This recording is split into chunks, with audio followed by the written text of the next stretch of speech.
Morning, ari naman kami diri sa super. But it's raining, oh. Raining. Puntahan ko yung suki ko everyday. Bumibili siya ng hopya. And then, ito hopefully magkuha. Sabag mostly everyday. Kasi, nakikita ko, parang maraming bumibili ng kanyang itlog. Kanyang itlog, ha. So, punta ko dito. Ayan, punta ko dito. Yan. Punta ko dito. Kay kuan na. Karon na. Tracy na. Ang kakulang dapat. Punta mo na ta kay sir. Punta mo na ta kay sir. Sir, pananaki.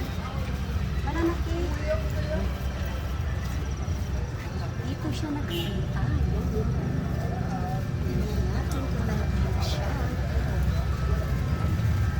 Sir, good morning. Meron akong banana cake for you. Yan.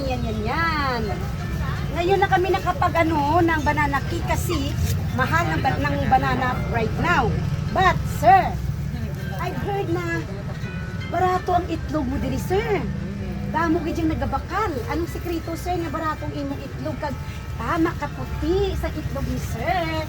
Damo nagabakal. Sir, anong ay imo sekreto nga barato? Yes sir, kadamo ko bala sir. Nakita din nga gabi sa itlog. Mahal. That's why permi ubos ang itlog ni sir. Yan lalala. Anong sekreto mo? Bakit barato imo itlog? Kag tama ka puti. Yan. Ha?